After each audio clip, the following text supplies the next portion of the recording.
Avec Univers Gaïa, je prends soin de moi. Monsieur Patrice Levallois, créatif, homme d'idées, de communication et d'action, qui utilise aujourd'hui les médias pour faire le bien. Alors avant de démarrer l'émission, concernant la technique, si vous rencontrez un problème de son, je vous invite simplement à réactualiser la page de votre navigateur Internet. Sinon, sachez que vous retrouverez aussi cette émission en podcast sur le site de la radio. Je vais maintenant laisser notre ami Guillaume nous dire en quelques mots le sommaire de cette émission, dont le thème ce soir est le grand jeu du Tao, accomplir sa quête personnelle et agir ensemble en citoyen créateur pour un avenir meilleur. Guillaume, c'est à toi. Bonsoir Paul. Bonsoir à Patrice et merci à Patrice d'avoir accepté cette invitation. Bonsoir également à toutes les auditrices et à tous les auditeurs qui sont à l'écoute ce soir de cette émission. Alors donc dans la première partie de 21h à 21h20, nous allons découvrir qui est Patrice Levallois, son identité, son chemin de vie, ce qui l'a amené à devenir qui il est aujourd'hui, c'est-à-dire un homme créatif qui utilise le jeu et les médias pour faire le bien. En deuxième partie, de 21h20 à 21h40, nous parlerons du fameux jeu du Tao, qui permet à chacun d'accomplir une quête en devenant le héros de sa propre légende personnelle grâce à la coopération et à l'aide des autres. En troisième partie, de 21h40 à 22h, nous découvrirons ce qu'est le grand jeu. Alors on va dire le grand jeu du Tao, comment l'utiliser pour favoriser l'intelligence collective et passer de l'accomplissement personnel à l'accomplissement d'une société, on va dire donc la réalisation d'un projet commun pour la France ou pour un pays ou pour un collectif, et donc pour favoriser un avenir meilleur pour nos enfants, en devenant donc un citoyen créateur. Puis en dernière partie, entre 22h et 22h30, nous jouerons ensemble. Et nous proposerons donc à un ou deux auditeurs de nous rejoindre, donc la partie en appelant à partir de 22h au standard de la radio, donc au numéro 09 70 46 22 41. Je répète, 09 70 46 22 41. Et donc ceci est un appel au peuple citoyen. Voilà, nous serions très heureux de pouvoir recevoir un auditeur ce soir et pouvoir l'inclure dans une partie de Tao. Voilà. Mais avant, Paul, avant de rentrer dans le vif du sujet du jeu du Tao, ce que je te propose, c'est de nous permettre de découvrir qui est donc Patrice Levallois. Merci Guillaume. Alors oui, il est très important pour cette fin d'émission, si vous voulez participer à ce grand jeu en direct en ligne, faites le 09 70 46 22 41, 09 70 46 22 41, un grand moment qu'on vous propose de suivre en fin d'émission, enfin en tout cas dans la dernière partie. Alors bonsoir Patrice Levallois. Alors vous êtes un grand spécialiste du jeu créatif, c'est en tout cas les informations en général qu'on entend de vous quand on vous écoute sur différents espaces. Et moi j'ai la chance, Patrice, de vous avoir rencontré plusieurs fois et du coup l'honneur de justement ce soir de pouvoir échanger un peu plus sur qui êtes-vous quoi, Patrice. Alors à cette question pour nos auditeurs, si je vous pose cette question, Patrice, qu'est-ce que vous avez envie de me répondre? La première chose, je suis un citoyen français, je suis un créatif dans l'ordre, je suis quelqu'un qui aime servir, être utile aux autres. Je sais pas, peut-être le mot créatif ou créactif, je ne me trouve pas assez actif, mais créatif, oui, je crois l'être. D'accord. Et alors justement, qu'est-ce qui vous a, dans votre histoire, conduit peu à peu dans cet univers créatif, et notamment, on le verra après, vers le jeu du Tao, mais quels ont été les moments importants de votre histoire et qui a fait le Patrice qu'on connaît aujourd'hui? Bon, disons que comme on pourrait... Si on revient très loin, il y a peut-être mon problème par rapport à l'éducation, à l'école. J'étais très très en colère et très révolté du système éducatif tel qu'il était. c'était Et qu'est-ce qui vous révoltait plus particulièrement dans ce système éducatif? bah, je sais pas si c'est les mêmes choses que vous. Très probable, vous avez dû entendre, comme moi, on est à peu près la seule école au monde où les gens sont capables de dire vous êtes nuls à toute une bande d'élèves. C'est-à-dire c'est pas du tout démocratique. Il y a qu'une élite, c'est une école réservée à l'élite. Et encore aujourd'hui, je crois qu'il y a 160 000 élèves qui sortent de l'école nationale, enfin de l'école publique sans aucun diplôme chaque année. C'est un scandale total. On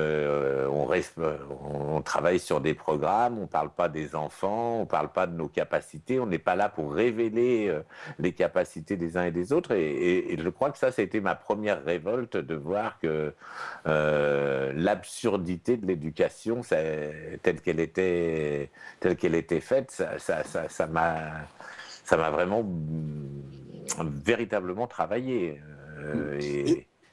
Et Voilà. aujourd'hui, là, si par exemple vous aviez le pouvoir de transformer ça, imaginons que je vous nomme, je sais pas, ministre de l'Éducation, quelle est la première chose que vous changez?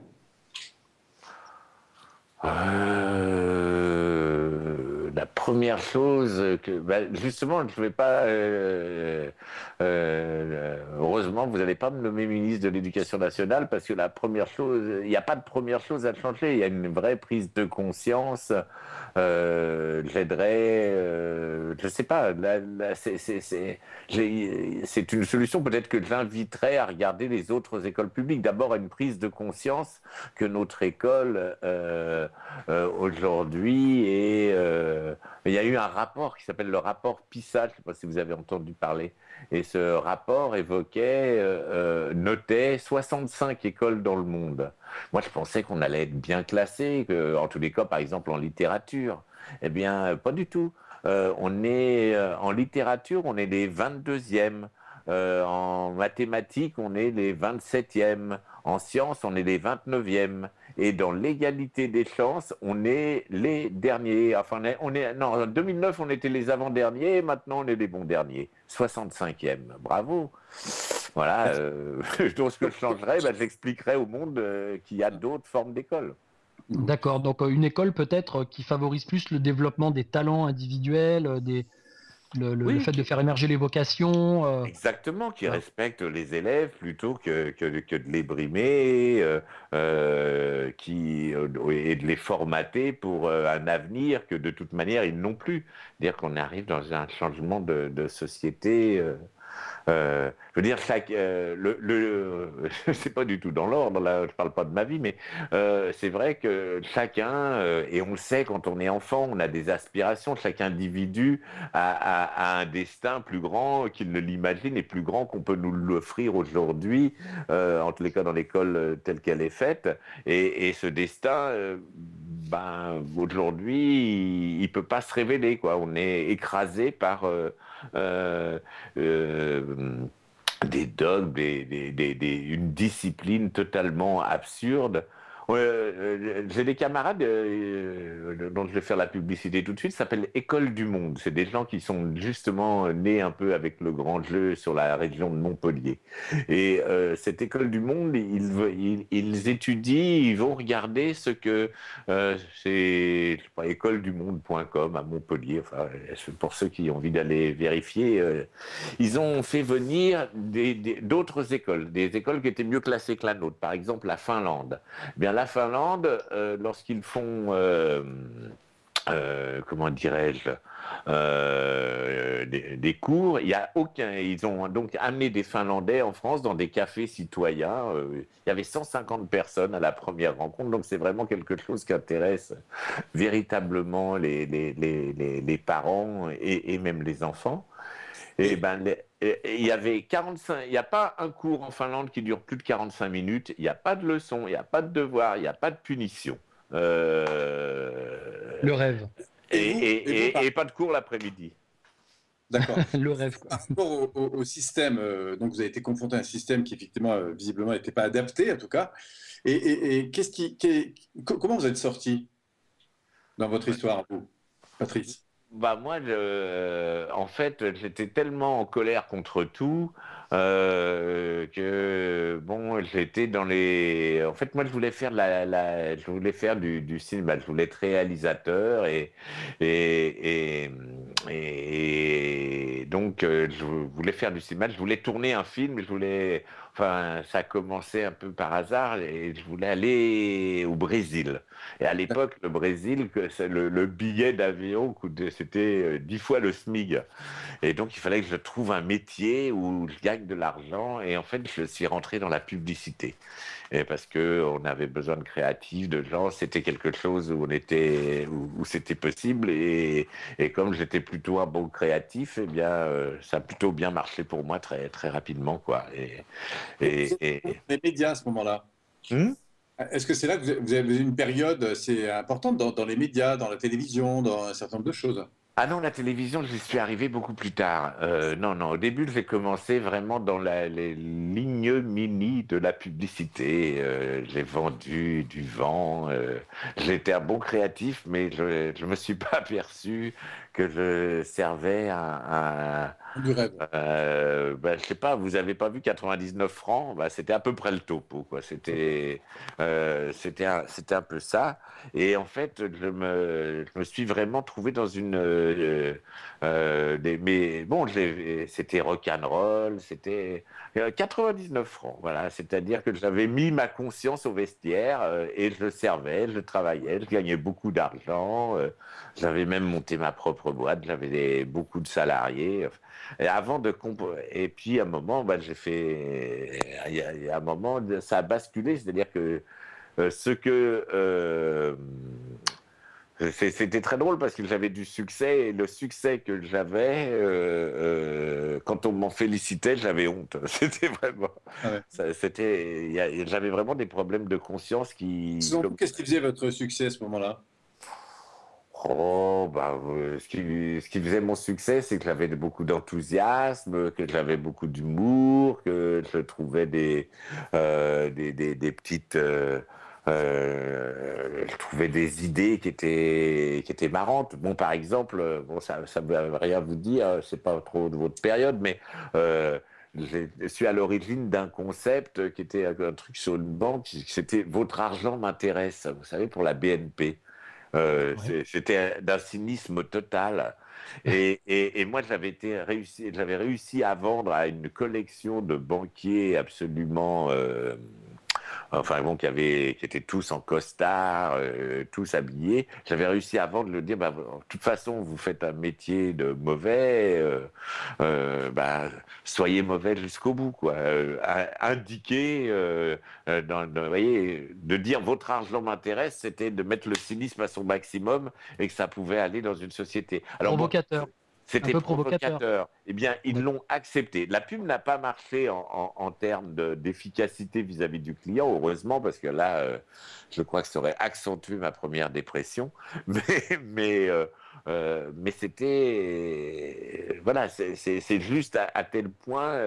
On en était dans le cynisme le plus absolu, quoi. C'est-à-dire que on pouvait oser dire ce genre de choses.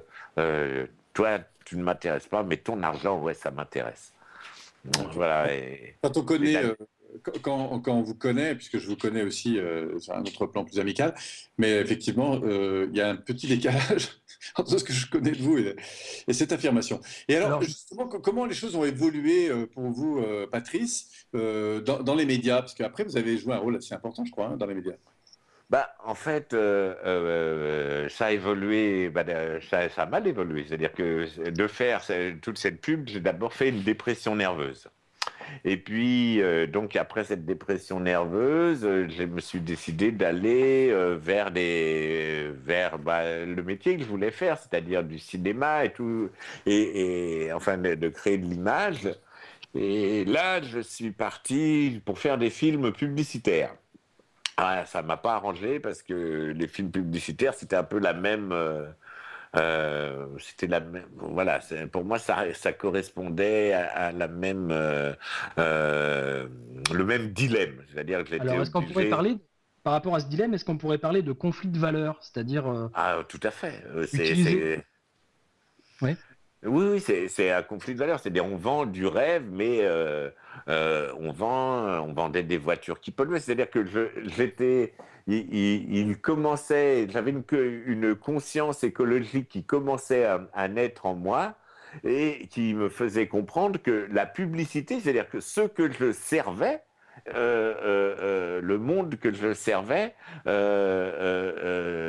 en fait, je le détruisais. C'est-à-dire que j'étais acteur de la destruction de la planète totalement involontaire.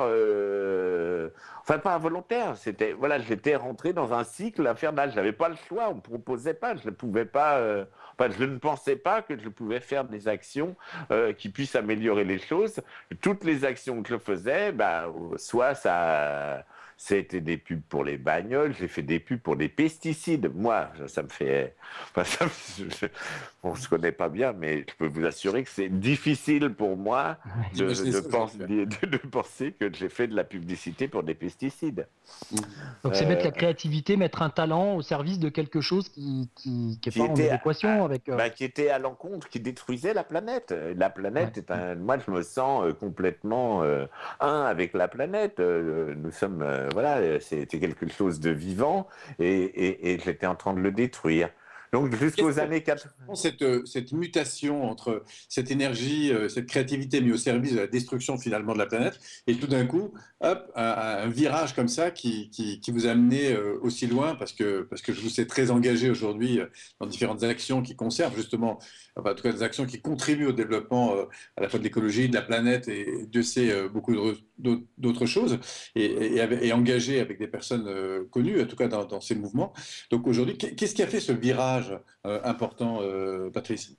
Oh, je pense que c'est des dépressions. Tu sais, quand on va pas bien, et ce qui était associé à la publicité, j'étais un gentil toxicomane. Je prenais enfin voilà, et je suis rentré j'en suis arrivé, non seulement je détruisais la planète, mais je me détruisais moi-même aussi. Je buvais trop, je mangeais trop. Voilà. Donc à un moment, j'ai pété un câble et je savais plus quoi faire. Et donc, à ce moment-là, j'ai eu de la chance, j'ai rencontré 2, 3 personnes. D'abord, j'ai rencontré un ami, un monsieur qui vient de décéder et qui s'appelait Jacques-Antoine, qui était l'homme qui avait créé tous les jeux de la télévision, le Schmilblick, qui avait fait à la radio des Vous êtes formidables, qui justement, lui, Fort Boyard, la course au trésor, non, la course autour du monde, la chasse au trésor, enfin bon, l'homme des jeux, il a dû faire, qui a dominé sur les jeux télé et les jeux radio pendant 50 ans. Et la rencontre avec cet homme m'a été vraiment importante parce qu'il me disait, moi j'avais envie de travailler avec lui, j'avais créé un jeu, il l'avait vu, il l'avait trouvé sympa, j'étais le voir, je lui ai dit j'ai envie de travailler avec vous, il me dit ça tombe bien, moi aussi. Et à ce moment-là, j'ai pu commencer à changer de direction. Et puis en même temps, j'avais rencontré Daniel Boublil, qui est le co-auteur du jeu du Tao. Et à l'époque, avec une amie qui s'appelait Juliane Le Gallic, on a décidé de lancer une opération en France qui était une campagne internationale qui s'appelait Le Jour de la Terre. Et c'était donc tous les 22 avril, on organisait une manifestation où tous les gens étaient conviés à, comment dirais-je, à faire des actions en faveur de l'écologie. C'était la journée consacrée. Et la première opération, il y a eu 625 manifestations à travers la France qui se sont levées. Et c'est là que j'ai vu qu'on pouvait faire pas mal de choses avec les médias, les bougeants, et qu'il y avait une réelle opportunité. Et rapprocher de Pierre Rabhi et de beaucoup d'autres personnes qui agissent aussi pour justement la défense de la planète? Ah non, je les ai rencontrés beaucoup plus tard. Non, à l'époque, malheureusement, j'aurais bien voulu rencontrer Pierre à l'époque.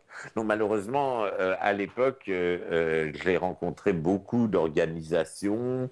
Alors, il y avait les Verts d'un côté, les Amis de la Terre de l'autre, Greenpeace, Robin des Bois, et tous ces gens se détestaient entre eux. C'était les Capharnaüm. Tout le monde était persuadé d'avoir la solution et il n'y avait aucune vraie coopération possible. Et j'ai compris que la difficulté, elle n'était pas dans les intentions, parce que les intentions individuelles étaient véritablement pour tous ajustées, et il n'y avait pas de problème de ce côté-là, même au niveau de la conscience. C'était leur difficulté à coopérer et les problèmes d'ego, les uns détestaient les autres, et on n'arrivait pas à faire des actions communes. Et donc j'ai commencé à me pencher un petit peu sur les techniques de développement personnel qui permettaient la coopération, notamment un truc que vous connaissez bien. Le jeu du Tao, on va le voir dans quelques minutes, qui évidemment offre une solution tout à fait passionnante et intéressante pour ouvrir justement cette dimension on pourrait dire d'intelligence collective. Alors, on va faire une petite pause musicale, mais peut-être juste avant. Alors attends, oui, il me semble que Patrice, juste avant la pause musicale, on a encore 1 ou 2 petites minutes. Patrice, oui.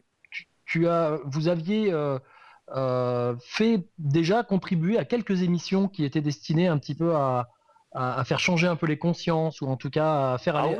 Oui.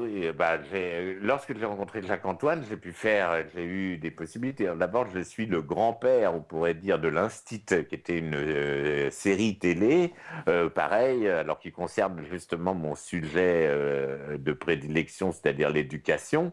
Il se trouve que ça allait tellement mal dans l'éducation nationale dans les années 85 jusqu'en 92-93 qu'il y avait plus de postes à pourvoir que de candidats au poste d'instituteur chaque année. C'était un truc hallucinant.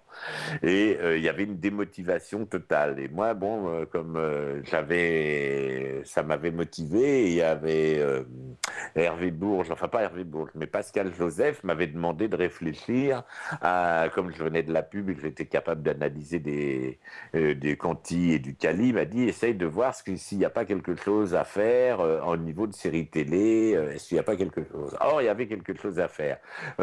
Aux États-Unis, il y avait une émission, une série télé, c'était MacGyver, que j'adorais, moi j'adorais cette série télé, et MacGyver était une initiative du MIT, en fait, parce que le MIT, le Massachusetts Institute of Technology, voulait recruter des ingénieurs, et ils avaient fait un héros ingénieur. Moi, j'ai repris le concept à la base et j'étais le proposer.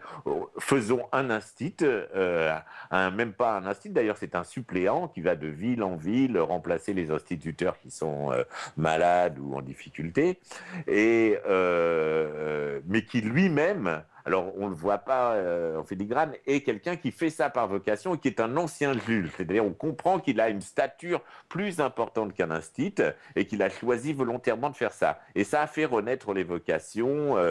18 mois après la première diffusion, il y avait une diffusion toutes les 6 semaines. 18 mois après la première diffusion, de nouveau, il y avait plus de candidats au poste d'instituteur que de postes à pourvoir, c'est-à-dire on avait remis l'équilibre normalement. Et puis après, j'ai fait une autre émission, enfin j'ai fait plein d'émissions, j'ai fait M6 Kid, j'ai créé le concept pour une émission culturelle pour enfants, et puis surtout les Minicums, qui était une émission pour enfants, marionnette, un espèce de container qui était un peu pour relier les enfants à leurs parents, et qui a bénéficié d'une prescription parentale assez étonnante, vu qu'il y a des parents qui, à l'époque, interdisaient à leurs enfants de regarder Dorothée et les obligeaient à aller voir les Minicums. Donc pour résumer, pour résumer un petit peu le parcours, finalement, vous avez été quelqu'un d'un petit peu révolté par rapport au système éducatif, qui n'a pas forcément trouvé sa place ou qui a eu le sentiment qu'il n'était pas vraiment adapté à l'évolution des consciences et des gens. Vous avez fini par avoir une activité professionnelle qui était dans la créativité, donc qui vous permettait d'exercer votre talent, mais pas à des bonnes fins ou pas à des fins en adéquation avec vos valeurs. Donc ça vous a posé un certain nombre de problèmes, de dépression, etc., qui vous ont fait vous remettre en question. Et puis finalement, vous avez eu par des bonnes rencontres la possibilité de mettre vos talents créatifs au service de création d'émissions ou de jeux médiatisés qui peuvent permettre aux gens d'avancer, de grandir, d'évoluer. Et donc, on va arriver derrière au jeu du Tao, qui fait partie de ces fameuses créations de laquelle vous êtes à l'origine. Et donc, on va voir ça juste après donc la pause. Donc, je vais laisser Paul. Oui, ben voilà, j'allais justement annoncer cette pause musicale. Peut-être tu peux nous dire avec un peu plus de précision ce que compose la deuxième partie, Guillaume. Oui, alors donc nous allons en parler de ce fameux jeu du Tao, donc qui permet à chacun d'accomplir une quête personnelle en devenant le héros de sa propre légende personnelle, donc grâce à la coopération et à l'aide des autres. Donc on va voir que c'est un jeu d'oracle et qui a des questions. Enfin là, je vais laisser Patrice nous décrire ça plus en détail juste après la pause. Très bien, bah écoutez, on y va pour cette petite pause musicale. On se retrouve dans 1 minute.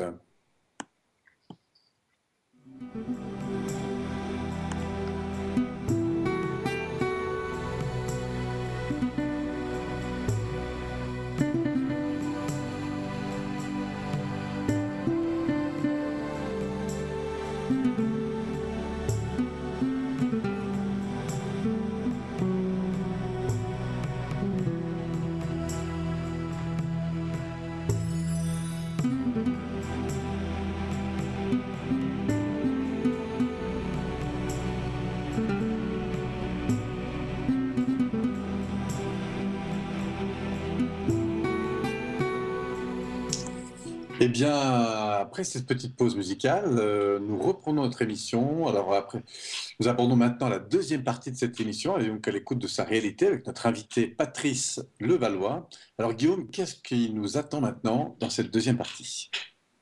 Alors donc avec Patrice, donc nous allons ici et maintenant parler du fameux jeu du Tao, donc qui permet à chacun d'accomplir une quête en devenant le héros de sa propre légende personnelle, grâce à la coopération et à l'aide ou à l'entraide, on va dire, puisque c'est grâce à l'aide des autres que la personne peut s'accomplir. Donc Patrice, donc qu'est-ce que vous pouvez nous dire sur ce jeu? Donc en quoi il consiste, d'où vous est venue cette idée, et développer un petit peu. Un jeu qui a été énormément distribué pendant toutes ces dernières années et qu'on trouve, je ne sais pas si on le retrouve encore à la FNAC, mais en tout cas on l'a trouvé pendant des années, je crois. Hein. Oui, enfin il y a eu, comment dirais-je,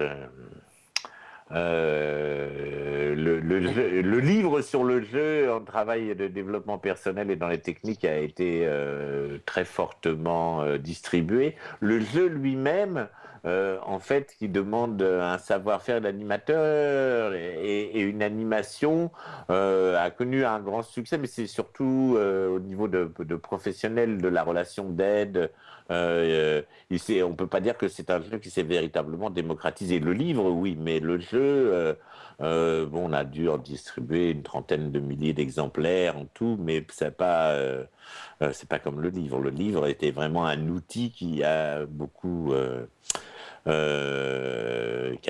qui correspondait à une période où les gens avaient besoin de devenir les héros de leur propre légende, justement. Alors, je peux commencer par comment ça s'est fait d'abord. D'abord, Oui. la première opération, c'est que c'est un jeu qui m'a été globalement commandé. C'est-à-dire que c'est France Télévisions, le directeur des études de France Télévisions, qui un jour m'a dit, voilà, il y a une population qui commence à se désintéresser de la télévision, il faudrait faire un jeu qui les séduisent. Alors, c'est qui cette population qui s'intéresse Et il avait une étude assez précise, je vous parle de ça, c'était en 95-96, et il me montre des études. Alors, c'était essentiellement des femmes, à 60-66%, il y avait beaucoup de femmes, des CSP+, qui s'intéressaient aux médecines douces, à l'alimentation bio, à la santé, à la solidarité. C'est ce qu'on appelle les créatifs culturels. Exactement. C'est ce qu'on a appelé bien après les créatifs culturels. C'est-à-dire c'était une émergence de gens qui étaient justement qui se trouvaient complètement en porte-à-faux avec le système dominant et qui allaient vers véritablement d'autres valeurs. Donc, Et il faut savoir aujourd'hui que c'est à peu près 30% quand même hein, de la population est créative culturelle. Donc, c'est quand même un nombre, je suis un chiffre assez pas. important. C'est très important, mais ce qui était le cas à l'époque et ce qui est la difficulté, c'est-à-dire qu'il y a plusieurs. Il y a le créatif culturel qui est assumé. Et là, il y en a moins. Et il y a le créatif culturel qui va le devenir. C'est-à-dire que ça passe par une crise. C'est-à-dire qu'à un moment, il y a la perte d'un boulot, la perte d'une relation, une crise, une maladie ou quelque chose va faire que on devient créatif culturel. C'est très rare ceux qui deviennent créatifs culturels. Enfin, il y en a. Hein, je ne veux pas dire qu'il n'y en a pas, mais alors cela, il y a les enfants du New Age, quoi, en quelque sorte. Ouais, j'en fais partie. Mais, mais, mais, mais il y a peu. C'est une réflexion un petit peu sur soi, alors soit à travers un passage un peu difficile, ou c'est ça qu'on. C'est une rencontre avec la souffrance. Ça passe obligatoirement par une rencontre avec la souffrance. Même quand on est un enfant du New Age, il y a la rencontre avec la souffrance est quelque chose d'important.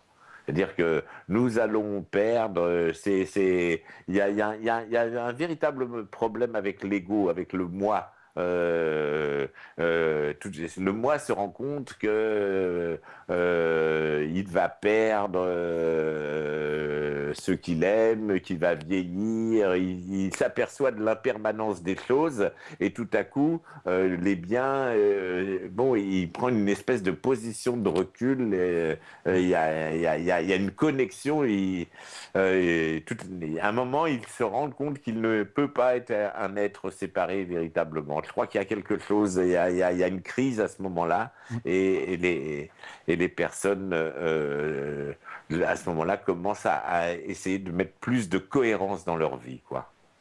D'accord. Donc ça, c'était la population. Donc c'était une étude. Hein. Et donc moi, j'ai réfléchi à un jeu et en fait, le directeur des études de France Télévisions m'avait aiguillé et me dit, mais faites un jeu, j'aimerais bien que le jeu soit un jeu gagnant-gagnant. Et donc là, j'ai vraiment pas compris. Je dis, il est fou celui-là, de quoi il me parle? C'est une révolution déjà à l'époque. Ah bah oui, le concept de jeu, moi je suis un joueur, j'adore jouer à tout, mais dans la compétition. Mais dans la compétition, et pouvoir imaginer un jeu dans la coopération, c'était assez difficile, sauf que j'étais voir Jacques-Antoine, et Jacques-Antoine nous m'a dit, oui, c'est vrai que c'est ridicule. Il n'y croyait pas du tout, mais il me dit, mais essaie d'imaginer un jeu dont le gagnant, ce serait, il aurait aidé le plus les autres. Et en fait, c'est comme ça, et je suis parti en fait un peu sur ce concept. En même temps, j'avais rencontré la personne avec qui je travaillais, Daniel Boublil, avait créé lui un jeu d'exégèse, un jeu qui s'appelait déjà le jeu du Tao. Après avoir rencontré un lama tibétain réfugié au Népal, enfin une histoire un peu compliquée. Et il est venu me voir et donc avec un jeu qui questionnait l'individu, qui était un jeu spirituel pour savoir le sens de ta vie, un peu comme le livre. Que cherches-tu? Quelles sont tes armes? Quelles sont tes peurs? Quel est ton prix? Voilà, il y avait 4 questions dans le jeu et en y répondant, on faisait un travail sur soi, un travail d'introspection qui était tout à fait salutaire et jubilatoire. Mais c'était pas un jeu de coopération, c'était un jeu d'introspection pour identifier le sens de sa vie. Donc là, cette base m'avait vachement intéressé et la donnée supplémentaire que donnait Jacques de trouver un jeu dont le but du jeu étant d'aider l'autre à réaliser son souhait, on a commencé à tester ça. Et là, il s'est passé une magie absolue. C'est-à-dire qu'on a retrouvé le langage des peuples premiers, la manière dont les gens se parlaient avant qu'on entre dans la compétition. Et c'était, on essaiera tout à l'heure, à partir du moment où mon but c'est de t'aider à réaliser ton souhait, que toi ton but c'est de m'aider. Alors là, excusez-moi, je vais passer du vouvoiement au tutoiement parce que dans le jeu du Tao, on ne fait que de se tutoyer parce que le cerveau droit ne comprend pas le vouvoiement. Oui. Donc, je suis désolé. Et les créatifs culturels sont un dominant de cerveau droit. Sans doute. Le tutoiement entre nous, alors. On va rester, on peut se tutoyer. Avec grand plaisir. Polo, ça pourrait aller. Guillaume, je vous invite, Monsieur Polo et Monsieur Guillaume, je vous invite à nous tutoyer. Et donc, à partir du moment où je suis là pour t'aider, que toi tu es là pour m'aider, on rentre dans une spirale qui va être complètement puissante. Et donc, la première chose qu'on a trouvée dans le jeu de Tao, c'était quelles questions on allait se poser, quelles étaient les questions que nous devions nous poser. Moi, mon idée, dès le départ, puisque je dois t'aider à réaliser tes souhaits, puisque c'était un peu ça, le but, c'est je t'aide à réaliser un souhait que tu énonces, et en fait, je me suis dit, qui enseigne ça? Et qui enseigne ça? Eh bien, bon, il y avait quelques méthodes de coaching, mais bon, c'était pas très satisfaisant ce que je voyais. Et donc, j'ai regardé un peu plus, j'ai creusé plus profondément. Puis, j'étais déjà passionné à l'époque par les contes de fées. Et en fait, j'ai étudié les lois et on a essayé de décortiquer les lois des contes de fées. Parce qu'en fait, les contes de fées nous enseignent l'accomplissement miraculeux des souhaits et des demandes. Et en décomposant, alors là, c'était une étude, j'ai cherché un peu partout ce qui se passait et j'avais trouvé un livre qui s'appelle Morphologie du conte de fées de Vladimir Prop, qui expliquait les différentes fonctions des contes et j'ai compris que les questions, en étudiant ça, je me suis dit, je vais essayer de traduire ces fonctions par des questions. Et donc, on a travaillé pendant quelques mois avec. C'était une grosse équipe, hein. On était beaucoup. Il y avait Patrice Van Hersel, il y avait Sylvain Michelet, il y avait. Je ne vais pas vous dire, mais on a travaillé presque à 150 personnes et à la fin, ensemble, et à la fin, on a fait le calcul, il y avait plus de 350 personnes qui ont participé sur 7 ans à l'élaboration du programme. Ah, sur 7 ans, c'est marrant ça. Ah oui, ça a été très très long. Parce qu'au début, quand on cherchait les questions à se poser, quelles étaient les questions qui permettent l'alignement d'un individu, on avait trouvé des questions, mais ces questions étaient trop puissantes et les gens qui les lisaient ne pouvaient pas. Enfin bon, on ne va pas rentrer dans tous les détails. Est-ce qu'on peut faire un rapprochement, pour ceux qui connaissent un petit peu, avec le I Ching ou le I Ching et le... Alors, ce système d'oracle et de... Alors, d'abord, le Yiking n'est pas un système d'oracle, mais bon, l'oracle est une notion très occidentale et le Yiking, pour un chinois, c'est pas tout à fait ça. C'est quand je dis oracle, c'est pas...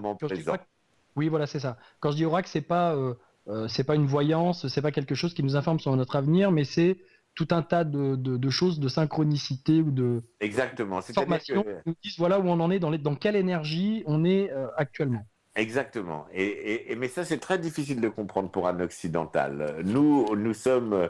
et c'est pour ça d'ailleurs en regardant les différentes philosophies, parce que bon, moi, lorsqu'on a commencé à travailler sur l'idée, ce qui m'avait véritablement intéressé dans le Tao, c'est que c'était une philosophie de l'unité, c'est-à-dire que pour le Tao, c'est à la fois le chemin, c'est ton destin, c'est les lois qui régissent l'univers. Enfin, bon, c'est beaucoup de choses le Tao, ça veut tout dire et rien dire. C'est toute une philosophie en tous les cas de l'unité. C'est-à-dire nous sommes un, nous sommes la vie, nous ne sommes pas des êtres séparés. Notre séparation est une illusion, c'est une illusion créée par le mental. Tiens, Et d'ailleurs, donc, juste un petit exemple comme ça mais la radio s'appelle Univers Gaïa. ah, Univers Gaïa, Gaïa, la planète Ça, Terre. ça, ça, ça m'a beaucoup parlé quand j'ai vu ça. Pour moi, d'ailleurs, enfin bon, cette idée de la planète, enfin je ne sais pas qui sont vos auditeurs, mais en tous les cas, je les remercie et d'avance, nous sommes frères et sœurs. Univers Gaïa, nous devons l'être. C'est le grand jeu pourrait s'appeler Univers Gaïa. C'est exactement. D'accord. On est tout à fait. Je vais proposer alors à Isabelle et à Maxime. Ah bah oui. Bah, je pense que, et c'est ce que je fais d'ailleurs avec les médias. Là, actuellement, attendez, là, je me suis perdu. Où on en était? Oui, on en était dans dans le e-king et dans le Dans le Yiking, oui. Le Yiking, en fait, lorsque vous allez jouer au Tao, vous allez énoncer, on va par exemple chacun énoncer un souhait.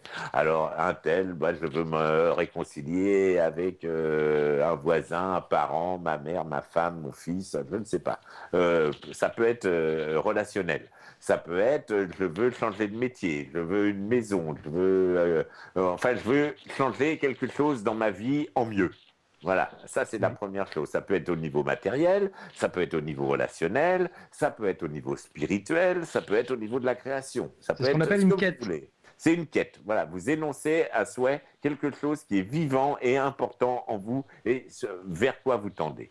Une fois que vous l'énoncez, le jeu, vous allez suivre un parcours qui est à la fois un parcours de questions, d'introspection, alors à travers 4 mondes. Il y a le monde de la terre, le monde de l'eau, le monde du feu, le monde de l'air. Dans le monde de la terre, on va creuser. C'est des questions qui vont vous permettre d'intégrer le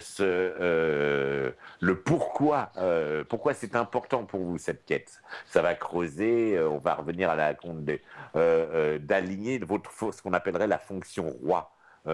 Pourquoi c'est important pour vous? Pourquoi vous le demandez maintenant? Pourquoi qu'est-ce que ça va vous apporter? Qu'est-ce que ça apportera aux autres? Qu'est-ce que ça apportera à l'univers? C'est concret. C'est concret. Ah oui, oui, là, on est dans le monde de la Terre. Il faut incarner. On va creuser la chose. Et vous allez avoir à répondre à 1, 2 ou 3 questions. Par exemple, que cherches-tu? Pourquoi cette idée? Comment cette idée est-elle venue? Bon, et vous répondez pendant 3 minutes. Pendant les 3 minutes, tous les autres joueurs ne disent rien et vous écoutent. Au bout des 3 minutes, tous les autres joueurs vous donnent des points, vous donnent dans la main, ils vous regardent droit dans les yeux. Ça sera un peu difficile à la radio tout à l'heure, mais bon. On va se regarder. On peut se regarder. On se regarde avec le troisième œil. C'est un état de présence, en fait.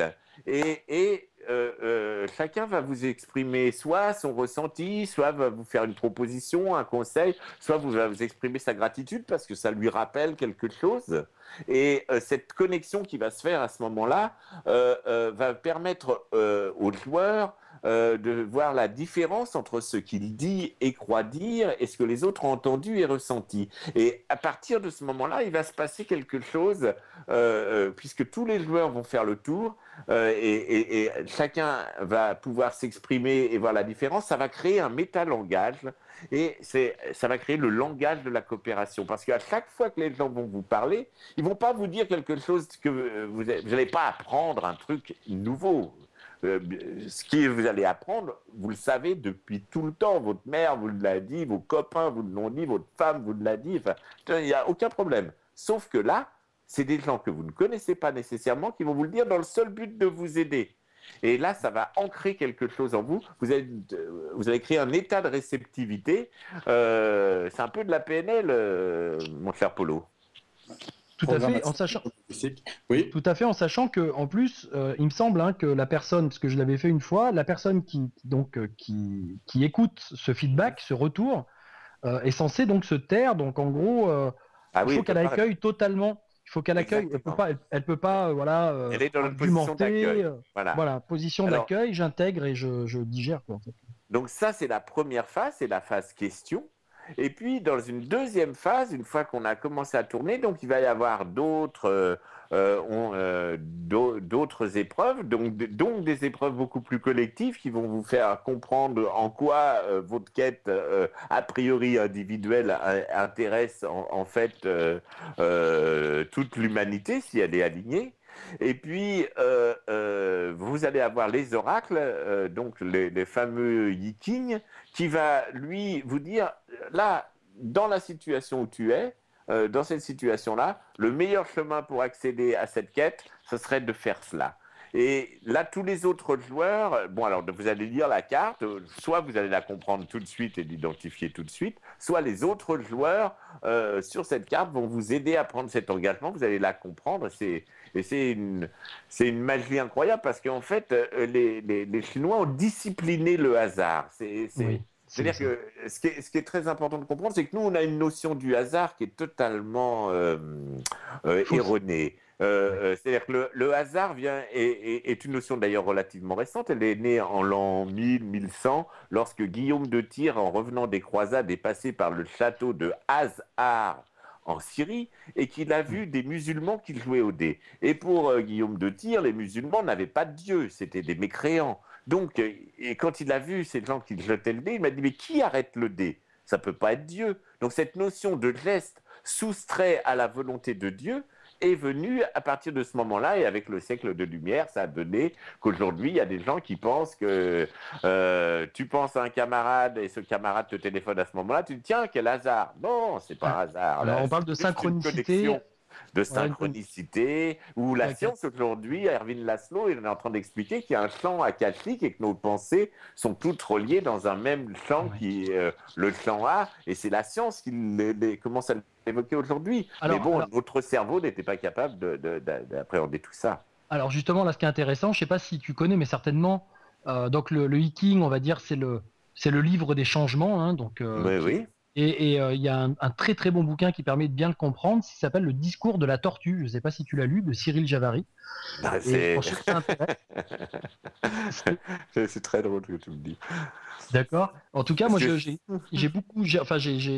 très bien compris cette formule au travers de ce bouquin qui s'appelle effectivement le discours de la tortue et qui montre pendant toutes ces milliers d'années où les Chinois ont observé sur les carapaces de tortues après les avoir fait brûler, les différents signes, etc. Et puis on répertorié à chaque fois qu'il y avait tel type de signe, ça correspondait à tel type d'énergie, ça correspondait à tel type de choses.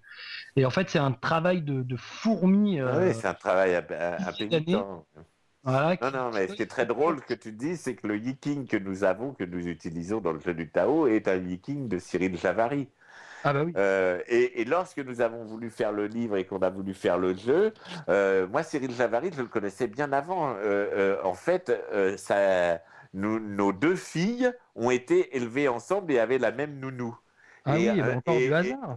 Oui, alors en parlant de hasard, tu vas voir, elle est forte. Et donc je voyais, vous savez ce que c'est, enfin si vous avez des enfants, en général on passe assez souvent nos vacances avec des gens qui ont des enfants des âges du nôtre, quoi, et avec les copains, avec les parents des copains de nos enfants. Enfin moi c'est ce qui est arrivé souvent dans ma vie. Et donc un jour, Patrice Van Hersel et Marc de Smet, on essayait de chercher quel oracle on allait mettre dans le livre et quel oracle on a utilisé. Et il me dit, Marc de Smet me dit, de toute façon, des Yi-King, il y en a 3, il y a le Philastre, il y a le Willem et il y a le Javary. Ouais, le Willem est très porté sur la religion catholique. Oui, il est très catho, il est très moralisateur. Ouais. L'autre était Philastre, il date du 19e siècle et il était très il ignorait, il me semble, et littéraire. Et la traduction de comment s'appelle Cyril était très, elle, pragmatique. Et redonne toute la place au yin, parce qu'en fait, exactement. Au féminin, c'est-à-dire que Willem, qui était très catho, avait beaucoup transformé, beaucoup interprété les choses qui étaient liées au signe yin. Alors, il n'était pas catho du tout, hein. Il était protestant à Donf, il était pasteur, mais... pardon, excuse-moi pour le manque de détails. Il était chrétien. Il me semble en tout cas qu'il y a une remise à jour de la puissance du yin et du féminin dans le Yi-King. C'est bien parce que tu as introduit. Non, mais c'est exactement ça. C'est-à-dire que, en fait, dans les stratégies d'accomplissement qui existent dans la vie, il y a 2 fois plus de stratégies yin que de stratégies yang. Et que nous sommes dans une société qui, malheureusement, à cause de la compétition, à cause de l'école, à cause de notre système éducatif, nous avons transformé cela dans une société qui est où 80% des stratégies aujourd'hui sont, en tous les cas, de survie et de business, sont des stratégies yang, ce qui explique la destruction de la planète, la compétition, les suicides, les maladies. C'est un truc très, très étonnant. Alors, est-ce que du coup, est-ce que ce serait pas le moment qu'on introduise? Alors, est-ce qu'on fait une pause, Paul? Je te pose la question. On peut peut-être faire une petite pause musicale et puis. Une petite pause pour passer à la suite et décrire, peut-être finir de décrire le jeu du Tao s'il y a encore besoin de rajouter des choses, mais passer aussi à cette idée de grand jeu et de ce qui suit. Il est déjà 21h. Ok. Oui, on va donc faire une petite pause musicale. Et puis, tu veux nous préciser peut-être, Guillaume, le programme qui nous attend juste après après la pause, donc nous allons voir ce qu'est le grand jeu, donc l'idée du grand jeu, qui pourrait s'appeler grand jeu du Tao ou grand jeu Univers Gaïa, peut-être, je ne sais pas. Comment l'utiliser pour favoriser l'intelligence collective et passer de l'accomplissement personnel que propose le jeu du Tao classique à l'accomplissement d'une société ou d'un collectif, ou voilà, dans l'idée d'une réalisation d'un projet commun. De manière à donner une vision et un avenir plus positif à nos enfants. Voilà. Devenir un citoyen créateur. Voilà, on rappelle dans cette dernière partie que si des personnes ont envie, au terme de cette émission, de jouer avec nous, eh bien, ils peuvent effectuer le numéro suivant, 09 70 46 22 41, 09 70 46 22 41, et en fonction du nombre de demandes, on verra dans quelle mesure on peut éventuellement intégrer des personnes au cours de ce jeu. Alors, on va faire une petite pause musicale et on vous retrouve dans quelques minutes. Merci à vous.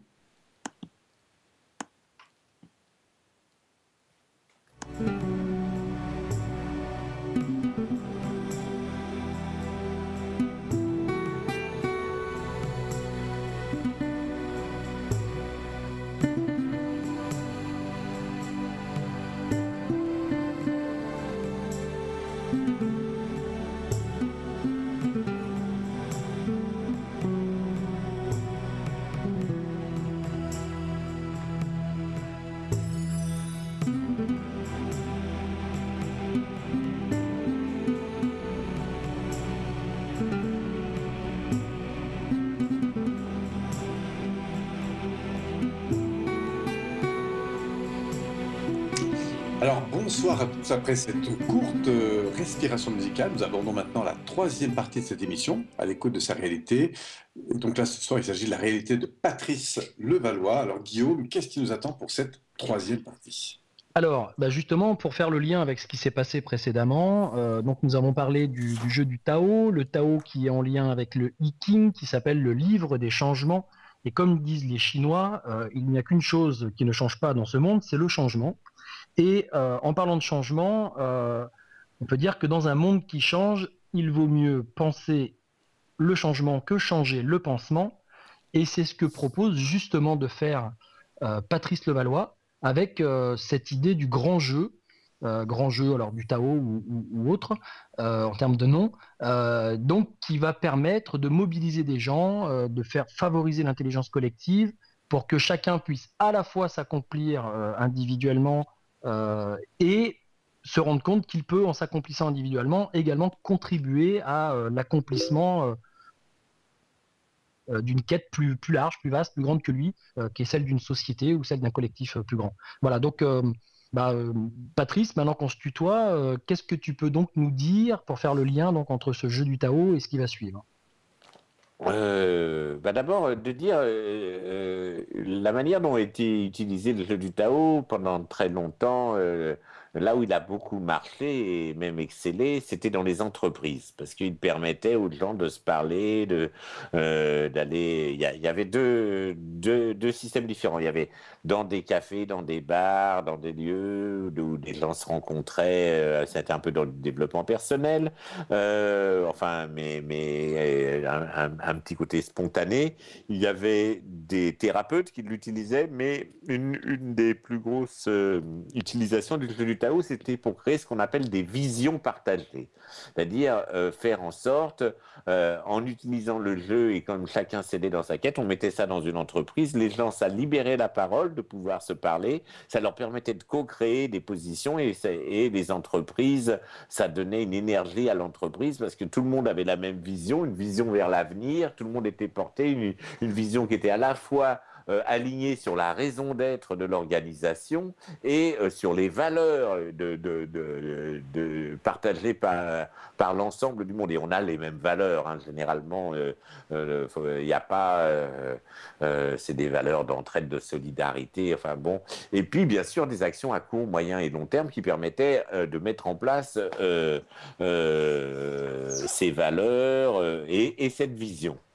Donc nous, on a beaucoup travaillé là-dessus. Et puis, il se trouve que depuis 2008, les mondes, et c'est pas moi qui parle. Là, ce que je vais vous Alors, qui répéter, parle? c'est un type qui s'appelle Jean-Paul Delevoye, qui est l'ancien médiateur de la République, qui a été président des maires de France, qui a été et qui est aujourd'hui le président du CESE, du Conseil économique, social et environnemental. C'est un peu cette assemblée qui étudie la France en permanence aujourd'hui. Et il fait ce constat, je le vois un jour à la télévision, et puis j'entends ça de plus en plus, que les mondes économiques, politiques aujourd'hui sont en panne de vision et de projet. Et que c'est pour ça que,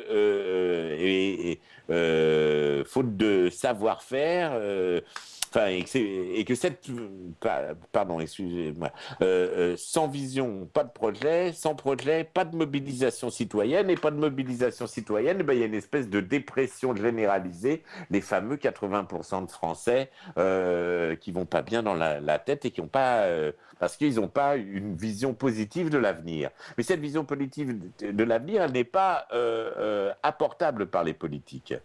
Mais c'est fini le temps, en gros, le temps où quelqu'un arrivait avec une vision plus ou moins imposée et mettait en place et puis les gens suivaient derrière en disant bon ben maintenant on y va. Là on rentre dans un système où chaque individu aujourd'hui exactement, chaque individu aujourd'hui veut être coproducteur de son avenir. On est tous plus vraiment concernés. confiance dans les instances supérieures, en quelque sorte. Enfin, dans les... c'est-à-dire que les instances supérieures, elles n'ont pas de savoir-faire en matière de dialogue et de concertation citoyenne. Le système démocratique aujourd'hui, on élu quelqu'un et puis ce type qui est élu, etc., va commencer à prendre des décisions dans un monde quasiment vérolé, politiquement incorrect et racheté par le monde financier. Enfin, on voit ce qui se passe aujourd'hui. C'est à la base quand même le principe de la démocratie. Au départ, c'était justement de réunir des gens qui voulaient bien se prêter au jeu et qui allaient, par un processus, arriver à des décisions collectives. Alors que ça, c'est la vraie démocratie telle qu'elle était développée en Grèce. Aujourd'hui, la démocratie telle qu'on nous la présente, c'est juste d'aller dans une urne, de voter pour des gens qui nous proposent des programmes. Et on se rend compte que finalement, ils servent des intérêts qui ne sont pas forcément toujours ceux des citoyens. Ils servent les intérêts des gens qui leur ont permis d'être élus et qui ont financé leur campagne, tout simplement. Et en plus, on n'est pas en démocratie, puisque la démocratie grecque, telle qu'on la faisait, telle qu'on l'a imaginée, eh bien, les gens, ils étaient tirés au sort. C'était pas des élus. On tirait au sort un tel, on lui apprenait son boulot, on dit tu vas avoir faire ça, qu'est-ce que tu as besoin, on lui formait, et puis il le faisait pendant 5 ans, il se cassait. Il s'agissait d'élire des idées plus que des personnes. Non. C'était vraiment des personnes qui prenaient une redevabilité vis-à-vis de la communauté. Voilà, Polo, tu vas t'occuper. Tu as été tiré au sort et tu vas t'occuper soit du service des sports, soit du service financier. Et c'était tiré au sort. Toi, tu aurais Là, je été parlais content sur le... des idées qui remontaient, je pense, de la base. Parce que, au fond, c'est ça, c'est de ramener les gens sur une production d'idées partagées et qui va constituer la vision. Et ensuite, l'idée, c'est de pouvoir ensuite Ah oui, oui, alors ça, les oui, gens à d'accord. prendre la responsabilité de la mise en œuvre de cette vision. Mais cette vision, elle est bien née de la population. Et ensuite, on a des leaders, en quelque sorte, qui sont plutôt mobilisés sur la responsabilité de la mise en œuvre de la vision, quoi. Enfin, en tout cas, On est des tâches qui d'accord. vont permettre de mettre en place la vision. C'est ça? Oui, alors maintenant, il faut voir que, bon, alors il y a eu les Grecs et ce qu'il y avait avec toi, et puis il y a aujourd'hui où nous en sommes. C'est-à-dire Eh oui. concrètement, nous ne sommes plus les choix. Nous sommes arrivés à une période, à un moment de l'humanité où, voilà, c'est où nous changeons tout de suite, où nous sommes morts. Voilà, où c'est la fin d'un système. Euh, alors, on peut le dire, on va dire que je dramatise, mais c'est pas moi qui dis ça, c'est des scientifiques, c'est les résultats que nous voyons, nous voyons aujourd'hui. Donc, le problème de créer une vision aujourd'hui, c'est de créer une vision avec paradigme. Alors, moi, ce qui m'a intéressé plus particulièrement, et ce que j'ai proposé donc au magazine auféminin.com, c'est de faire une vision qui, j'expliquerai pourquoi après, qui soit une vision faite par les femmes. C'est de demander à des femmes d'imaginer à 1000 femmes, on va créer un G1000 à la fin d'ailleurs, où on réunira 1000 femmes, vont imaginer le monde qu'elles veulent laisser à leurs enfants. Comment ça va être? Qu'est-ce qu'il va manger? Il va manger dans un McDo ou il va manger des salades bio? Comment il va étudier? Comment vous voulez? Si vous faites cette transposition de solidarité intergénérationnelle, de savoir ce que vous voulez pour votre enfant, vous allez savoir ça change et c'est une vraie vision yin. C'est pas uniquement des femmes, mais c'est une vision féminine qui arrive tout simplement parce que c'est pas vous n'êtes pas en guerre avec quelque chose. Là, vous êtes juste dans une image à créer. Et donc, à partir de ce moment-là, tout citoyen va être important. Bon, moi, vous avez vu ce qui m'a, parce que j'étais probablement un mauvais élève, etc. Ce qui m'intéresse, c'est l'éducation. Polo, ça va peut-être être le sport. Guillaume, je ne sais pas tu vois, je ne sais pas, mais nos blessures sont nos expertises à ce moment-là. Et donc, on va chacun en exprimant ce que nous ne voulons plus et ce que nous voudrions à la place de ce que nous voulons plus, et ce que nous pouvons parfaitement faire dans le cadre d'une partie de Tao, nous allons dessiner et imaginer une grande fresque qui va être analysée, éduquée, qui va donner le monde dans lequel nous voulons vivre et le monde vers lequel nous voulons aller. Et puis après, c'est de la technique. Ah, c'est ça que vous voulez, nous en sommes là. Après, il n'y a plus qu'à y aller étape par étape et nous allons mettre en place les moyens pour y arriver. Mais d'abord, c'est de créer une vision qui est la nôtre et il n'y a que nous qui pouvons le dire, il n'y a que des citoyens et des citoyennes qui peuvent énoncer cela. Et la seule chose le dit, moi, différencions d'abord la vision des femmes et aussi la vision des hommes. C'est l'âge de la réconciliation, mais il faut comprendre que l'homme a trop été éduqué dans la compétition aujourd'hui pour qu'il soit le seul représentant dans cette étude. Oui, c'est ça. C'est l'idée, comme toujours, puisque le Tao, finalement, c'est l'équilibre. L'idée, c'est de recréer un équilibre, puisqu'il y a eu des sociétés patriarcales, il y a eu des sociétés patriarcales. Bon, là, c'est vrai qu'on est sorti d'une période plutôt patriarcale. C'est le moins qu'on puisse dire. Et du coup, l'idée, quelque part, c'est que chacun puisse apporter sa contribution, aussi bien masculin que féminin, qu'on puisse réharmoniser tout ça pour faire naître une société, un enfant, on va dire. En réharmonisant le masculin et le féminin, faire naître un enfant, une société nouvelle, équilibrée. Oui, c'est ça, et qui nous concerne tous. Parce que si la vision que tu énonces, tu vois, si je te fais participer à la création de cette vision, tu participeras aussi à sa mise en place. Si tu ne participes pas, si je ne te donne pas l'occasion de participer, si tu ne te sens pas reconnu et si Oui, cette vision ne te met, bah, tu n'as pas envie de le faire et puis tu c'est de la la laisses faire à des mobilisation. politiques et les politiques ne le feront pas. Donc on a besoin aujourd'hui d'une mobilisation citoyenne, on a besoin de solidarité, on a besoin de fêtes, on a besoin de s'amuser, on a besoin d'être dans la joie, de s'aimer, enfin bon, bref, Et à il partir, faut et le faire dans le justement, jeu, il faut que ce soit ludique, il faut que ce soit justement à ce swing. propos, si jamais il y a un G1000 pour les femmes, Oui. je veux bien m'occuper de tout ce qui est ensuite la soirée festive. Hein, Ah oui, d'accord, si- sans blague. Moi C'est aussi, dis réservé aux donc. femmes, non? C'est pas ça l'idée?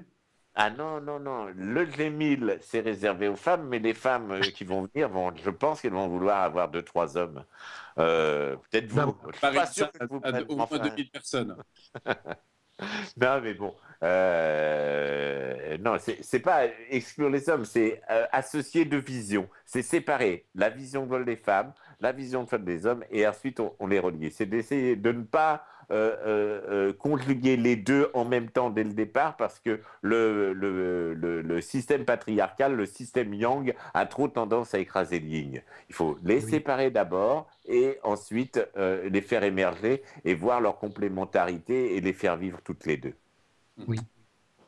Très Alors, bien. justement, ce grand jeu, est-ce que tu Oui. peux nous dire un petit peu comment tout ça est conçu pour amener justement un ensemble de personnes, que ce soit dans une entreprise, une société, à élaborer, à créer ce projet commun, cette vision commune, et du coup ensuite en devenir un citoyen créateur? Alors, bon, d'abord, c'est très simple. Avant d'aller dans les entreprises, il y a l'application citoyenne du lectorat, par exemple, d'Auféminin.com ou des auditeurs de Tous Univers Gaïa, quoi. Il n'y a pas de... c'est qui de droit le fait. Je pense même qu'il va y avoir une émission de télé qui va s'en emparer. On est en négociation sur le sujet.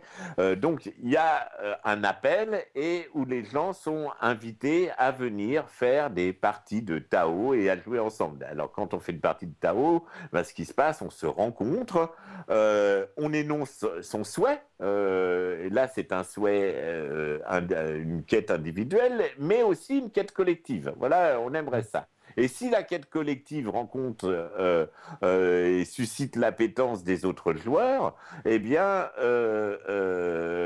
on la travaille, on la met en place, on essaye, on la promotionne donc sur le site. Alors, par exemple, au féminin.com, c'est quand même un lectorat énorme. Hein. Il y a 8,5 millions de femmes qui qui lisent chaque mois, qui sont lectrices de ce magazine, qui est un magazine web. Donc, qu'est-ce que ça va donner? Qu'est-ce qu'elles vont et elles vont apporter, elles vont enrichir le propos, elles peuvent dialoguer. C'est un des plus gros forums qui soit au féminin.com. Je crois qu'ils sont à un message toutes les 3 secondes à peu près.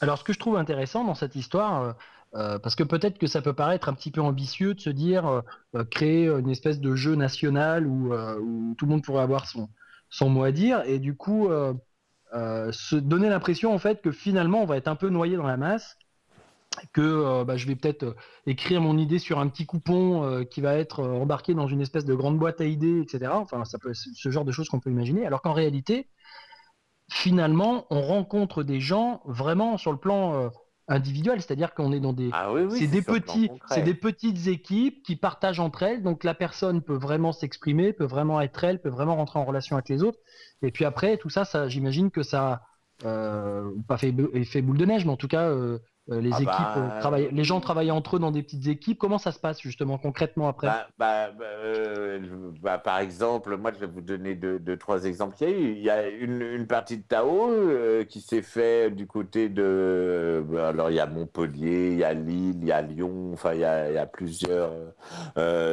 entités, mais l'une par exemple c'était quelqu'un, ils ont voulu créer une AMAP parce qu'ils n'avaient pas de possibilité. Donc, ce petit groupe-là, ils ont créé une AMAP. Vous savez ce que c'est une AMAP? C'est transformer donc une agriculture non bio, demander à l'agriculteur, vous passez au bio et nous, on vous garantit, on vous aide pendant la transition et on vous achète et on vous promet l'achat de vos produits à partir du moment où ils seront bio.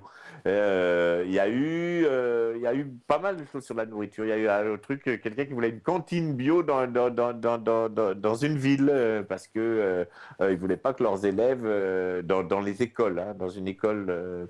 Il y a eu la création de truc École du Monde où on fait venir pour montrer des systèmes éducatifs, etc. Il y a eu des maires qui se sont mis.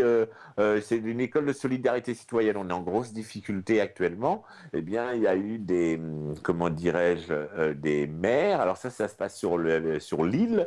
On a recruté des maires à la sortie des écoles. Alors des mères d'enfants ont recruté d'autres mères d'enfants pour organiser des principes de solidarité locale entre elles lorsqu'ils avaient des difficultés, parce qu'en ce moment...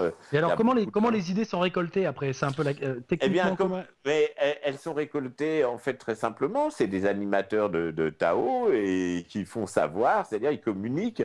Lorsque vous avez fait, vous avez un lieu, un site. Là, pour le moment, vous pouvez aller sur taovillage.com, c'est pas encore véritablement marqué, mais il y a un outil qui s'appelle taovillage@bluekiwi.net où les gens qui ont joué au Tao deviennent des adhérents de ce site et ils vont trouver l'aide dont ils ont besoin parce que on va mutualiser les moyens. L'idée, c'est pas de faire. Si vous avez un grand débat, si vous avez avec une idée, il faut changer, je ne sais pas, la parité homme-femme dans les entreprises, c'est un débat qui va pas se régler tout seul. Vous pouvez essayer de le régler dans votre entreprise localement. Alors, c'est à vous de le faire. Là, c'est votre mission. Par contre, pour légiférer sur les lois et faire monter ça, il va falloir travailler plus avec le fameux CESE dont je vous parlais, Conseil économique social, pour qu'il remonte aux instances indiquées. Donc, il y a des trucs qui vont travailler sur le plan local. Là, vous allez recevoir de l'aide, des gens qui vont vous expliquer comment faire, etc. Mais d'autres gens, d'autres villes, tiens, nous, on a réussi ça et on va pouvoir mutualiser des moyens. Vous voulez faire ça? Tiens, je vous donne ce truc. Et peut-être même des fois, il y a des prêts d'argent, il y a des donations qui peuvent être faites. Vous avez un projet qui intéresse véritablement et qui est un projet véritablement solidaire. Il est très facile de trouver, de faire du crowdfunding pour que des gens investissent de l'argent sur un projet que vous voulez mettre en œuvre, pourvu que ce projet soit bon pour l'humanité et la planète. Il y a pas, ça a toujours marché. Nous sommes généreux, surtout en période de grande difficulté. Oui. Et d'ailleurs, les gens préfèrent se rendre utiles et rendre des services qui sont pas rémunérateurs parce que ça les mobilise vraiment en termes de valeur et en termes de contribution. C'est vrai. Et puis, il y a plusieurs choses, si vous aimez mieux. Le gros atout du grand jeu, c'est d'abord que c'est un jeu. Et que le fait de jouer est quelque chose. Quand vous jouez, vous semez le destin d'exister. Il y avait une chose qui est. Je ne sais pas si vous aviez entendu, on avait regardé. Je ne sais pas si je vais essayer de trouver ça, mais c'était. C'était sur les 5 regrets des mourants. Et en fait, on regrette, j'aurais aimé faire les choses qui étaient importantes dans ma vie. J'aurais aimé passer plus de temps avec mes amis. J'aurais aimé... et on s'aperçoit que toutes les désirs, les choses qui sont les plus importantes que nous voulons faire, on pourrait les régler simplement si nous considérions la vie comme un jeu, si nous jouions avec nos amis ensemble à des jeux dont l'objectif serait le mieux-être de la planète plutôt que de la destruction. D'ailleurs, il y a une petite citation que j'aime bien, c'est « Trop d'enjeux tue le plaisir du jeu », donc J-E-U et J-E. Et c'est vrai que là, cette idée du grand jeu par l'accumulation de petits jeux JE, je parle. C'est vrai que c'est une belle idée. Alors du coup, comment ça se passe? Est-ce que là tu peux, comme ça, on avait dit qu'on ferait peut-être une sorte de petite partie. Oui. Pour l'instant, on est 3 avec Paul. Les auditeurs se sont pas encore forcément manifestés pour jouer. Donc s'il y a des gens qui veulent appeler pour jouer, ils peuvent nous appeler dès maintenant au 09 70 46 22 41, 09 70 46 22 41. Donc s'il y a une femme qui veut appeler, ou deux, parce que c'est vrai qu'on est déjà 3 hommes. Voilà, non, mais si c'est un homme, c'est le bienvenu aussi. Voilà, vous pouvez appeler maintenant. Alors, comment ça se passe si on voulait faire une sorte de petite partie, comment tu gérerais ça? Je demanderais à chaque personne quelle est ta quête. Qu'est-ce que tu viens de jouer? Qu'est-ce qui est important pour toi à ce moment? Qu'est-ce que tu veux jouer? Alors, tu vois, mais qu'est-ce que tu veux arranger? Qu'est-ce que tu voudrais améliorer en toi, par exemple? Et donc, alors tu énoncerais cette chose, et puis après, en creusant, en laissant le jeu faire, on peut tirer des questions au hasard. Et puis, et on verrait ce qui se passe. En fait, c'est tout simple. C'est à partir du moment où tu commences à faire un travail d'introspection, aujourd'hui, tu vas t'apercevoir, surtout dans cette difficulté, que ta quête, elle est obligatoirement solidaire. Tu peux pas être heureux tout seul. Aujourd'hui, on a nos quêtes les plus personnelles se connectent très très rapidement avec le collectif parce que nous sommes dans une période de crise et que ce que nous aimons le mieux, c'est servir les autres et c'est être en harmonie. Ce qui existe véritablement, c'est le lien. Et là, le système en fait, on n'est pas en crise, dit monsieur Jean-Paul Delevoye. Il dit une phrase j'ai trouvé ça très joli. Je voulais appeler d'ailleurs le jeu des papillons. Il dit on n'est pas en crise, on est en métamorphose parce que la crise signifierait que nous pourrions revenir à un état d'avant. Or, ce n'est pas le cas. Nous allons changer complètement et ce changement à venir auquel nous pouvons participer peut parfaitement être tout à fait bénéfique. Mais c'est un vrai changement. Ce qui veut dire que dans le jeu, là, si je reprends un petit peu le jeu, est-ce que d'ailleurs on pourrait se faire une petite simulation à 3? Bien sûr. C'est quoi ta quête, mon Polo? Écoute, ma quête, moi, par exemple, c'est peut-être ma relation au temps. Parce que ce que j'entends aussi dans les objectifs, en tout cas dans les quêtes qu'on peut se donner, c'est que, par exemple, c'est surtout une affaire de relation. Ça peut être à une personne, à une activité, à une manière Ou est-ce que je peux, par exemple, dire, voilà, moi, ma quête, c'est, je sais pas, moi... Enfin bon, ce qui me viendrait là, comme ça, tout de suite, ma quête, ce serait peut-être d'évoluer dans ma relation au temps. Eh bien, évoluer dans ta relation au temps. Ok, on y va. Évoluer dans ta relation au temps. Pour Guillaume, Guillaume, j'aimerais bien évoluer dans ma relation aux femmes. Tu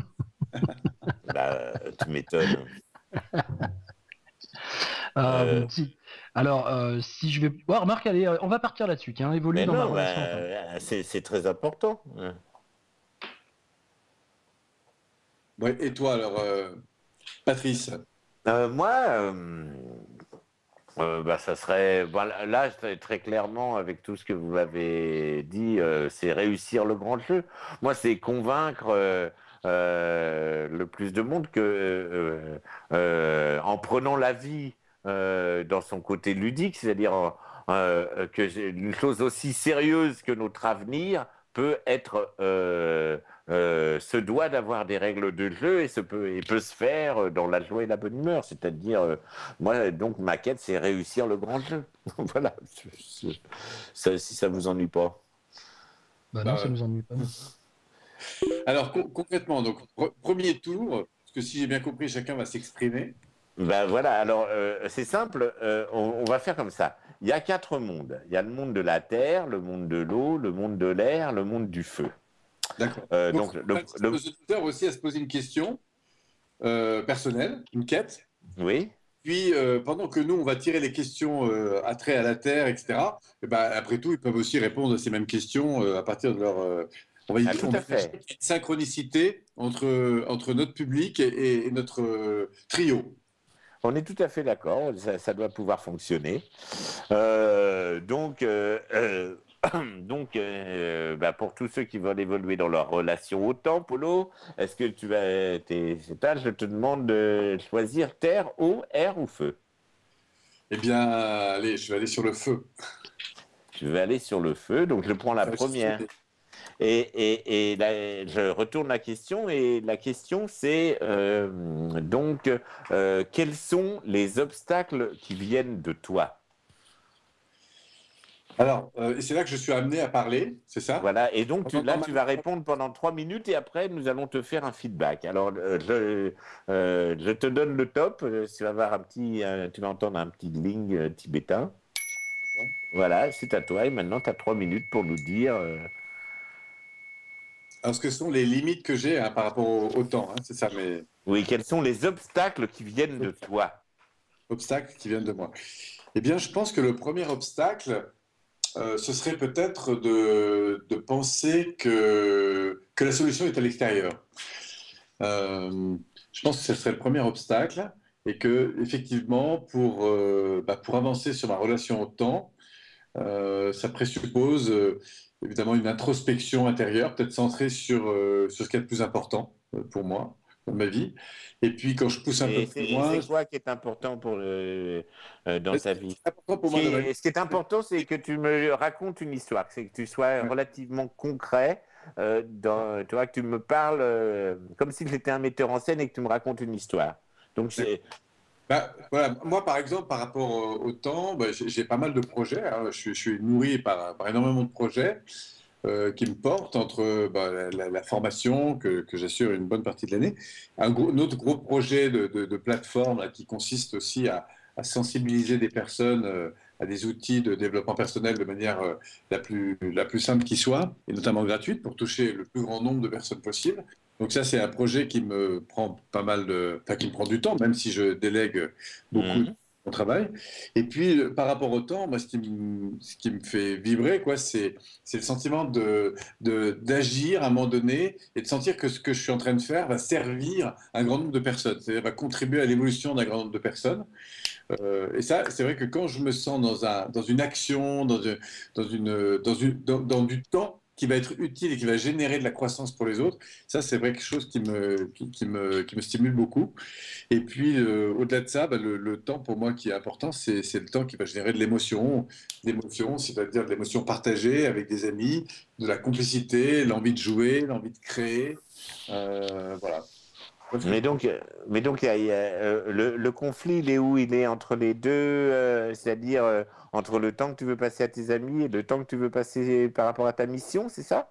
Non, le conflit serait peut-être dans le choix des priorités, peut-être aussi le fait parfois d'être tellement porté par une chose que du coup j'aurais peut-être besoin de prendre peut-être davantage de recul et d'être voilà, d'être moins investi peut-être, je sais pas. Mais à l'arrivée, en tout cas, ce qui me semblerait important,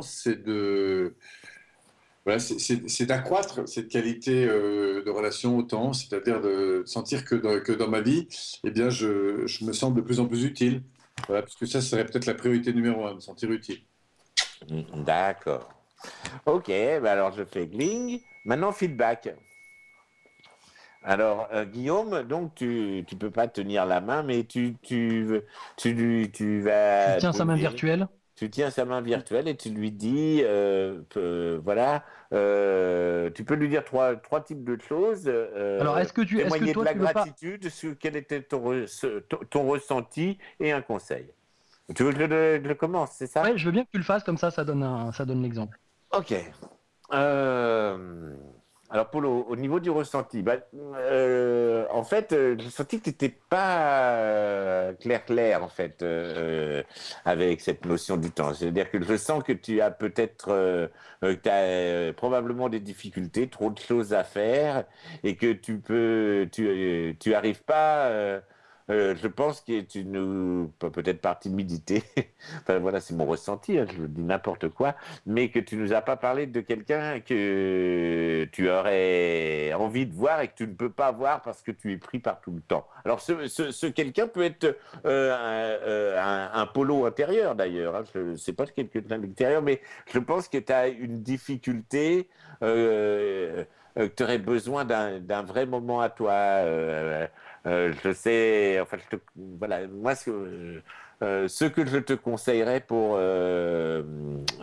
cette relation au temps, et qui doit être une chose, c'est peut-être faire un peu de méditation, puis de montagne, puisque tu faisais beaucoup de montagne et que c'est toi qui m'as initié. Tu es un merveilleux guide en montagne et je ne sais pas, moi je sais pas quel temps tu consacres à la montagne, mais là comme ça, le conseil que j'ai envie de te donner, mon conseil c'est d'y consacrer, d'aller faire quelques méditations à la montagne. Si tu vas une fois par semaine, et bah 2 fois par semaine. Si tu vas une fois par mois, bah 2 fois par mois. Si tu vas, enfin bref, le double ou le triple de ce que tu fais actuellement. Voilà. Ok. Donc je peux pas réagir, hein, c'est ça. Hein, tu peux pas réagir. Après, tu peux me remercier si tu as envie de le faire, mais pour le moment, tu ne peux pas réagir. Et à toi, Guillaume.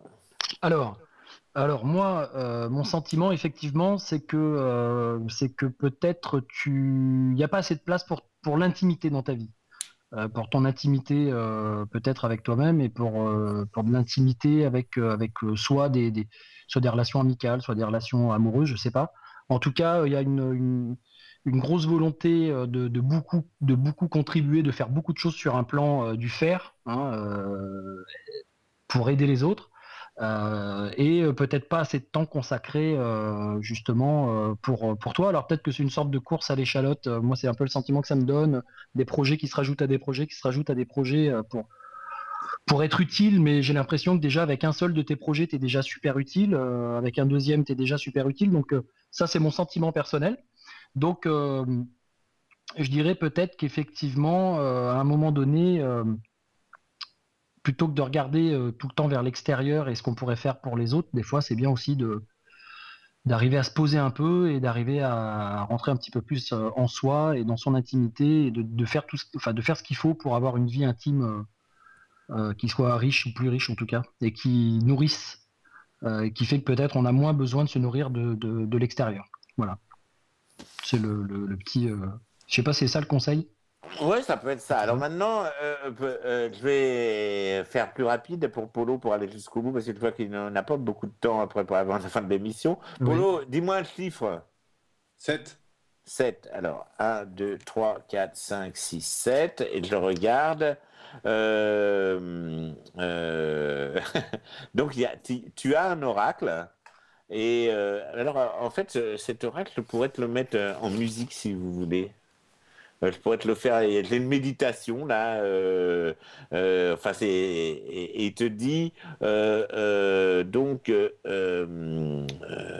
ténacité. Tu es tombé sur un hexagramme qui s'appelle petit excès. Et il te dit la situation, enfin la photographie du moment présent, il faut de la ténacité nécessaire dans les petites choses, mais il faudrait que tu révises tes objectifs à la baisse.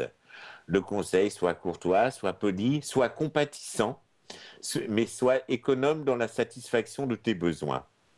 Et il y a une phrase. D'abord, est-ce que ça te parle? Écoute, oui. Ah, oui. Ben, qu'est-ce que ça te dit alors? Parce que maintenant, il va falloir que tu prennes un engagement. Si ça te parle, il faudrait que tu fasses une toute petite offrande à ta quête. Tu vois, c'est le quoi, où, quand, comment. Et donc, qu'est-ce que tu pourrais faire si ça te parle, économe dans la satisfaction de tes besoins? Je ne sais pas ce que ça. Enfin, dis-moi ce que ça voulait dire pour toi et on va essayer de trouver quelle offrande tu pourrais faire à ta quête. Alors, ce qui me vient comme ça, c'est peut-être l'idée de. J'aime bien la phrase de SNCF qui dit « Prenez le temps d'aller vite ». C'est-à-dire d'apprendre effectivement à me poser, peut-être plus intérieurement, en faisant davantage peut-être effectivement de la méditation, puisque je m'y suis ouvert depuis quelques temps de manière plus sérieuse, et d'intensifier par exemple cet espace pour équilibrer sur mon intérieur. Et puis j'aime bien la notion que tu proposes de la montagne, parce que j'adore effectivement la montagne. Ça tombe bien, je vais y passer 2 mois là, bientôt. Et puis peut-être de m'offrir des espaces-temps qui sont vraiment du jeu pur, c'est-à-dire où je ne suis pas là pour aider qui que ce soit ou quoi que ce soit, mais simplement pour m'éclater, notamment dans cette complicité que je recherche avec là ou les personnes que j'aime. Donc là, si je note, l'engagement que tu pourrais prendre, c'est donc au niveau, par exemple, de la méditation, t'en fais combien? C'est quoi ta cadence aujourd'hui? Alors j'ai à peu près une demi-heure, sachant que j'ai un quart d'heure de méditation en gros statique, quoi, à mon Oui, réveil. Et puis un quart d'heure en mode dynamique, où je fais plus du travail de méditation intérieure, c'est-à-dire de connexion à mes rêves et à un certain nombre de choses. Ça, c'est ce que je fais aujourd'hui. Donc, ouais, mon ambition, ce serait peut-être, comme tu le disais, peut-être de prendre plus de temps, me réveiller un quart d'heure plus tôt et méditer un peu plus sur d'accord. ma relation au temps. Bon. Donc, voilà. Donc, on peut considérer que ça, c'est ton engagement. D'accord? Et puis, voilà quoi. D'accord. Méditer un quart d'heure de plus le matin. Méditer un petit quart d'heure de plus le matin et puis prendre un engagement quand tu vas aller à la montagne, etc. Tu le marques. En fait, tu le mets sur un petit bout de papier. Et ensuite, ce petit bout de papier, tu le fermes et tu le mets dans ton portefeuille jusqu'à temps que tu aies réalisé que ton souhait et que cette gestion du temps arrive. Et tu vas voir, il y a un petit côté symbolique et magique qui va mettre la chose en place. D'accord. Mais c'est étonnant quand même, hein, l'oracle, enfin la carte tirée. Oui, elle a une bonne résonance hein, avec. Ouais, même rien que le nom, là, je pense que je vais aller regarder dans le livre du changement, là, Hiking, là derrière, pour voir le. C'est le CD. 62e, le 62. 62. D'accord, il y a plus de yin que de yang dedans?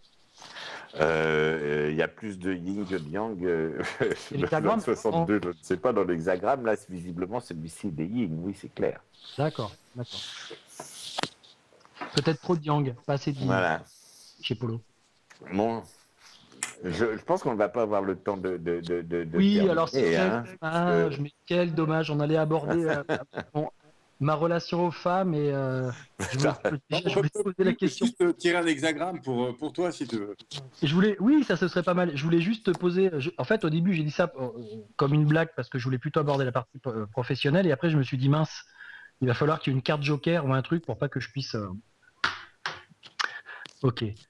Oui, pourquoi pas, tiens, tirer une. Donne un chiffre à notre ami Patrice qui va nous tirer un oracle. Vas-y. Faut que je te dise un chiffre entre quoi et quoi? Entre ce que tu veux et ce que tu veux. Ah, je donne le chiffre que je veux. Voilà. 13. 1, 2, 3, 4, 5, 6, 7, 8, 9, 10, 11, 12, 13. Approche. Donc, la situation, c'est abaisse ton regard, stimule ce qui monte en puissance, favorise ce qui pousse. Je Tu conseille. l'as inventé, c'est pas possible. Non, c'est le 19, c'est approche. Je suis désolé. Sois inépuisable dans ton souci d'enseigner. Oppose-toi au désespoir. Et en fait, là, c'est plutôt une carte qui te demande d'avoir ta relation avec les femmes, peut-être d'apporter quelque chose. Alors, c'est peut-être avec une femme plus particulièrement, etc., mais que tu sois, je ne sais pas, mais il y a peut-être une difficulté quelque part et tu dois aller, enfin, il semble, soit inépuisable dans ton souci d'enseigner. Oui, il y a un petit côté Pygmalion. Et abaisse ton regard, stimule ceux qui montent en puissance, favoriser ceux qui poussent. Mais tu penses ce que tu veux, mon ami. C'est ça qui est génial avec les Chinois. Ils sont tellement dans le non spécifique qu'on peut imaginer ce qu'on veut. Non, mais là, je pense que... Non, en général, ça veut dire qu'il y a... qu'on est dans une situation qui va mûrir. Moi, à ta place, je ne me creuserais pas tout à fait la tête comme ça. Le moi, à ta place, c'est vraiment... je partirais sans aucune attente, tu vois, et ni ni de ma part. J'essaierai d'être moi. Je pense que, bon, naturellement, tu es quelqu'un qui a de l'empathie, et tu fais, à mon avis, une différence. En fait, je me comporterai avec les femmes comme je me comporte avec un copain. Tu peux pas répondre. Maintenant, c'est à Apollo de faire. Ah oui, c'est encore à moi de faire. Puis après, on va quand même aller s'orienter vers la conclusion de cette émission. Alors, mon cher Guillaume, alors moi, ce qui me vient comme ça, quand j'écoute ce que tu évoques, c'est cette notion de don, en fait. Hein. C'est cette idée que j'aime beaucoup cette loi, moi, la loi du don, qui consiste à dire qu'effectivement, c'est un peu comme avec le temps, quoi. C'est-à-dire que on finit par obtenir ce qu'on obtient de l'extérieur, c'est ce qu'on peut apprendre à donner, quoi. Et moi, j'aime bien dans cette carte, ce que moi j'entends, en tout cas si j'étais effectivement à ta place, pour faire un à moi à ta place, puisque c'est une des composantes du jeu, et bien peut-être effectivement, je rejoins bien ce que dit, Patrice, quoi. C'est cette notion d'être plus en qualité de don qu'en qualité d'attente. Et du coup, peut-être être surpris de me rendre compte que la complicité que je donne, et bien, du coup, je finis par la recevoir aussi de l'autre côté. Bon, en tout cas, c'est ce que je vis avec toi, mon cher ami. Euh, Même si on est, voilà, on est des bons potes, quoi. Voilà. En tout cas, voilà pour mon feedback. Cher maître du jeu, Patrice, est-ce que j'ai été dans les règles? Mais tout à fait, mais tout à fait. Maintenant, l'engagement qu'il va apprendre et comment ça va se positionner. Ce qui est intéressant, c'est de marquer ça. Je vous dis sur une petite feuille de papier, sans attendre, de le plier, de le mettre dans son portefeuille. C'est ce côté un peu symbolique, ce côté un peu de la pensée magique. On retourne à la pensée magique là, et on se le met. Et là, on a fait le travail d'introspection nécessaire. Maintenant, on fait un petit coup de pensée magique, on se le met dans le portefeuille et on voit le résultat que ça donne. Généralement, ça donne bien. Bon, alors on n'a pas pu travailler encore que si on réfléchit bien, si on approfondissait cette quête, vous verriez que dans la problématique que tu énonces, qu'a énoncé Guillaume sur la relation homme-femme, est une relation qui doit évoluer dans l'avenir de l'humanité, et que la relation au temps que nous avons par rapport au travail, etc., est aussi une relation qui doit évoluer dans l'humanité, et nous sommes complètement dans les quêtes collectives, et il suffit de transposer, de l'agrandir un peu, et on peut imaginer comme ça le monde et dessiner le monde que nous voulons laisser à nos enfants.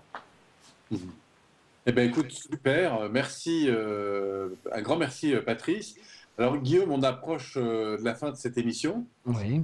À l'écoute de sa réalité. Alors, du coup, oui, alors je ne sais plus ce que je voulais dire. Oui, en tout cas, ce qui est assez, je pense, intéressant dans ce jeu, c'est cet aspect, justement, des synchronicités, en fait, hein, des choses comme ça qui tombent et qui sont très justes, qui s'inscrivent dans un moment. Moi, ce qu'on s'est dit là, aussi bien vis-à-vis de Paul que de moi, etc., ça m'a renvoyé à d'autres choses que j'ai vécues tout à fait récemment, ou des réflexions que je me suis faites de façon assez récente. Donc, du coup, on a vraiment l'impression d'être je dirais dans la magie de l'instant présent, d'être dans une énergie particulière, et que tout se met en cohérence autour de ça, au travers de ce jeu. Donc, effectivement, c'est plus qu'un jeu de société. C'est effectivement quelque chose qui permet de vivre des moments, je pense, assez forts et assez profonds. Alors, je ne suis pas d'accord du tout. Hein. Je pense que c'est un vrai jeu de société. C'est les autres qui n'en sont pas. D'accord. Il a dit que ça n'était pas. Je me suis dit, mince, ça va pas, jeu de société, le jeu de mots. Ok. Ok, bon oui, effectivement, on arrive à la fin de cette émission. Donc, je pense qu'on a bien éclairé les personnes sur ce fameux jeu du Tao et sur cette grande idée qui est le grand jeu. Alors, peut-être une question importante pour nos auditeurs, c'est ceux qui voudraient justement accéder à ce jeu du Tao, comment peuvent-ils aujourd'hui l'acquérir, Patrice? Écoute, il faut aller sur mon site C'est taovillage.com, enfin sur le site de taovillage.com.